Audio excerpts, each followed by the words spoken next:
Bonjour, nous allons maintenant passer à la deuxième partie de ce cours, à savoir la mise en place d'un système à base de connaissances.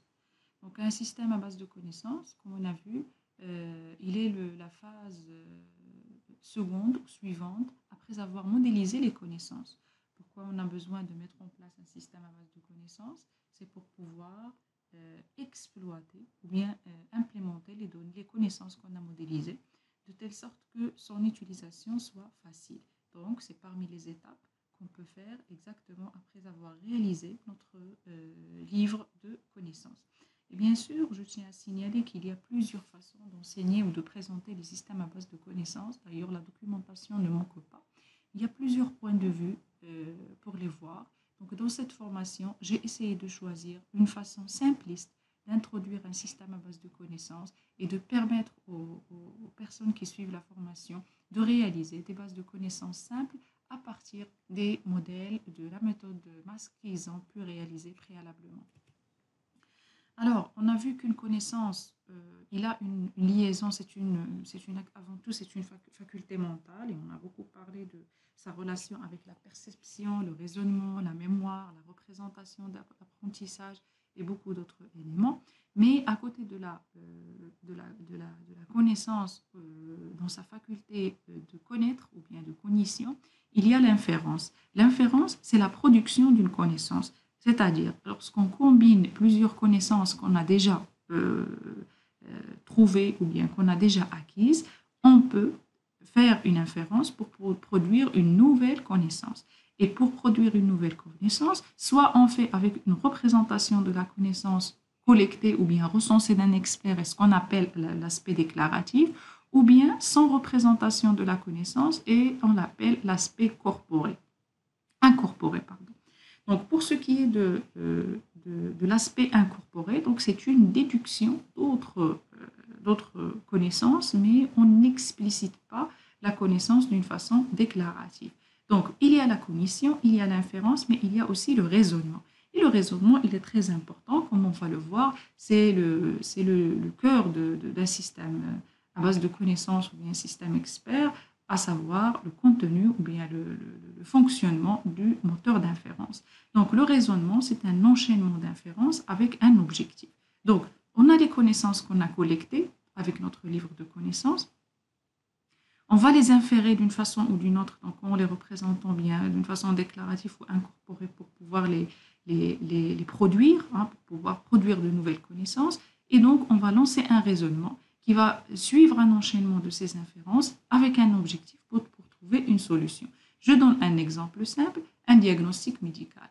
Pour faire notre livre de connaissances, on a posé des questions à un médecin généraliste et on a collecté toutes les réponses. Si par exemple une personne il a de la fièvre, si la personne il a des rougeurs sur la peau, si la personne il a mal à l'estomac et donc il est attaqué d'une maladie bien spécifique. Donc c'est le diagnostic ou la synthèse thérapeutique que le médecin peut faire et qu'on a collecté en tant que connaissance.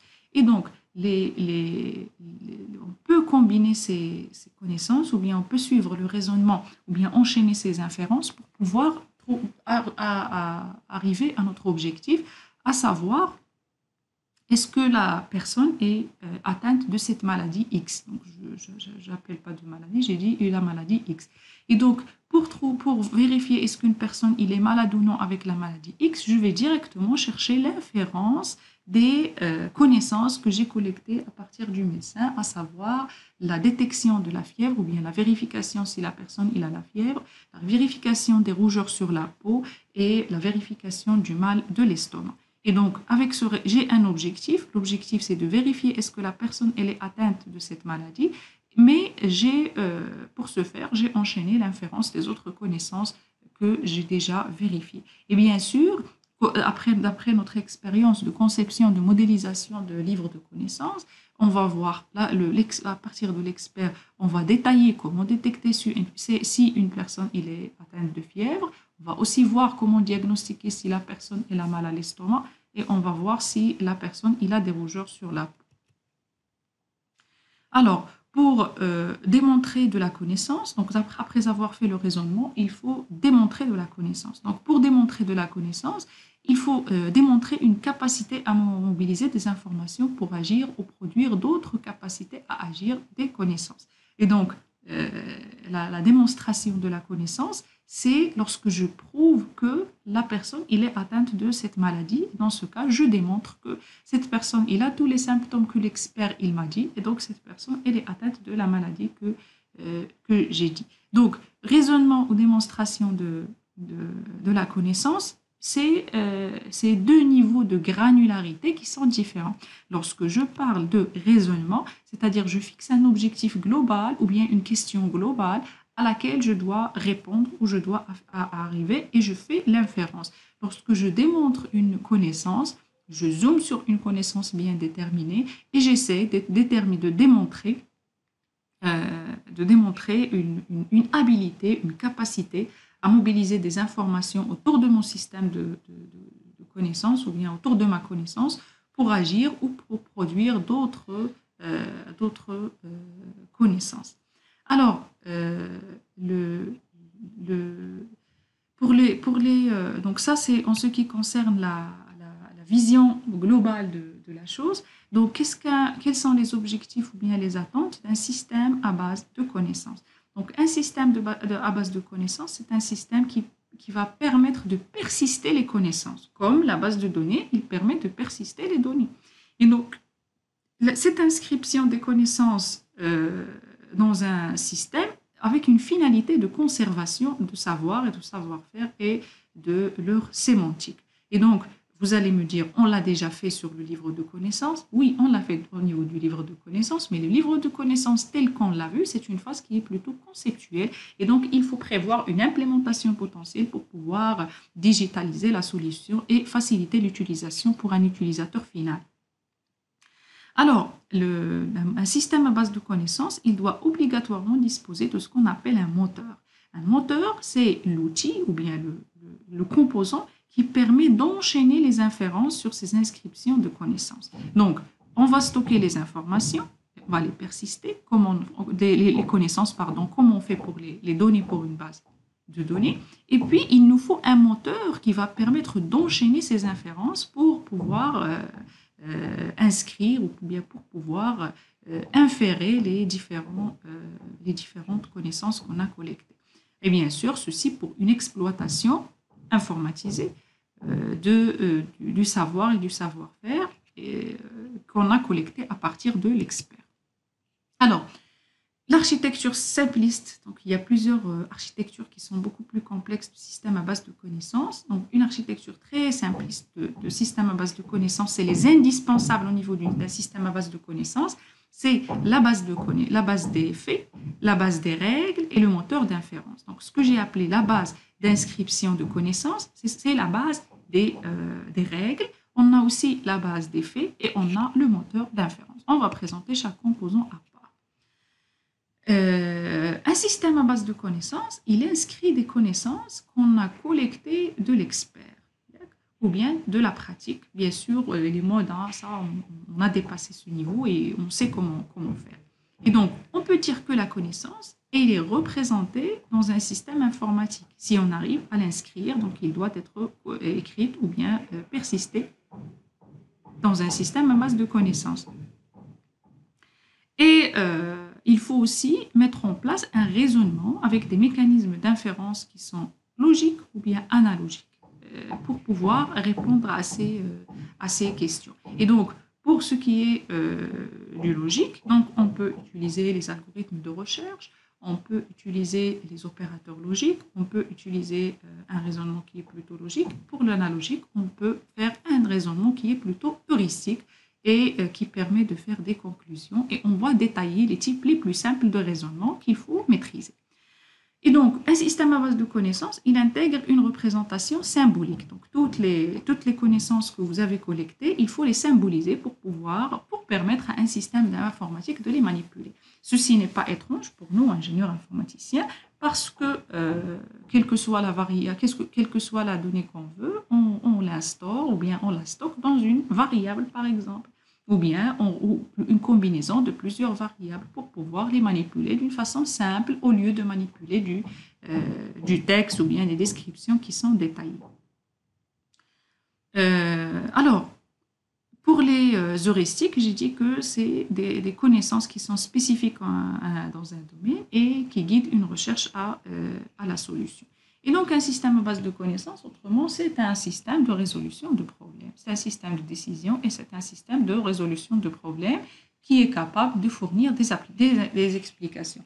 Donc, le parfait, c'est lorsque vous mettez en place, après avoir réalisé bien sûr votre livre de connaissances, si on le traduit en système de base de connaissances, et donc il faut que ce système de base de connaissances doit être un outil efficace de décision et de résolution de problèmes concernant la connaissance pour laquelle on a fait la conception et éventuellement pouvoir donner des explications et non pas des décisions qui sont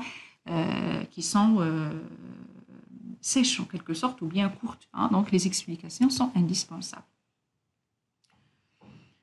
Alors, à partir des règles, que fait un système à base de connaissances? Donc, on a dit, rappelez-vous, on a la base des règles, on a la base des faits et on a la base de connaissances. Et ne vous précipitez pas, on va voir avec un exemple concret chacun de ces composants et comment ils vont marcher, ils vont être combinés. Mais avant ceci, il faut comprendre la logique des choses, la logique de cette architecture de système à base de connaissances. Alors, à partir des règles, donc il s'agit d'un système base de connaissances qui est historique, qu'on appelle un système expert.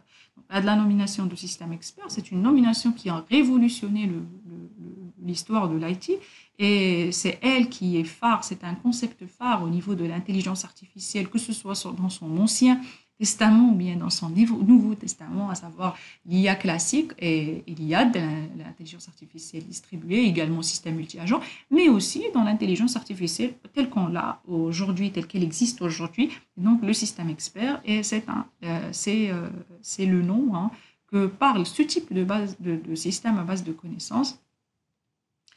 Et les connaissances sont représentées par des règles de la forme si prémisse alors conclusion. Donc, l'histoire va revenir à réaliser des si alors sinon qui sont efficaces. Et donc, qu'est-ce que c'est qu'une prémisse? Donc, la prémisse, c'est une condition de déclenchement de la règle. Donc, si je dis que personne est atteinte de la maladie X, donc ça, c'est pas une prémisse. La prémisse, c'est personne a de la fièvre. Et donc, personne a de la fièvre peut avoir des prémices. Température supérieure à 37 degrés. Ça aussi, c'est une prémisse. Et donc, c'est des conditions de déclenchement d'une règle.